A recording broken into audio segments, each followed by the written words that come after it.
గొప్పవాళ్ళుగా మారడానికి మన దగ్గర చాలా అర్హతలు, శక్తి సామర్థ్యాలు, తెలివితేటలు ఉన్నాయి కదా. ఇవే కాక దృఢ సంకల్పం, పట్టుదల, రగిలే తపన, మన మీద మనకు అపారమైన నమ్మకం, గౌరవం, ఇష్టం, ప్రేమ కూడా ఉన్నాయి కదా. ఇవన్నీ ఉన్నా మనలో ఇంకా కొన్ని బలహీనతలు కూడా ఉన్నాయి. తెచ్చిపెట్టుకున్న అసమర్థత. నిజంగా మనం అసమర్థులం కాము. రాదు, లేదు, చేత కాదు, నేను చెయ్యలేను అనుకుంటూ మనం చెయ్యగలిగిన పనులు కూడా చెయ్యకుండా వెనకబడిపోతున్నాం.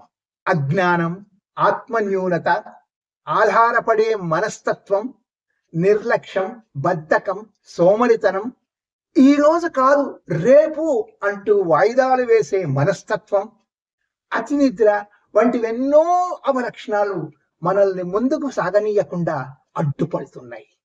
అందుకే మనకున్న బలాలు, బలహీనతలను బేరీజు వేసుకుని సమస్యలను అధిగమించి అవకాశాలను అందిపుచ్చుకొని ఉన్నతంగా ఎదిగేందుకు మనల్ని మనం మార్చుకోబోతున్నాం. ఇక్కడ మార్పుకు సిద్ధం కాకపోతే మనం కోరుకున్న జీవితాన్ని అందుకోలేక చతికిలబడిపోతాం. పేదవాళ్లుగానే మిగిలిపోతాం.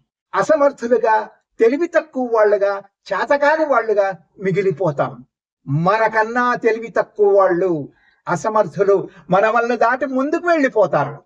రేపు డాక్టర్లు, ఇంజనీర్లు, నాయకులై మనల్ని పరిపాలిస్తారు. అటువంటి పరిస్థితి రాకుండా ఒక చిన్న మార్పుని మన జీవితాల్లోకి ఆహ్వానించాలి. మన దృక్పథాల్లో, ఆలోచన విధానాల్లో మార్పు తెచ్చుకుందాం, ఉన్నతంగా ఎదుగుదాం.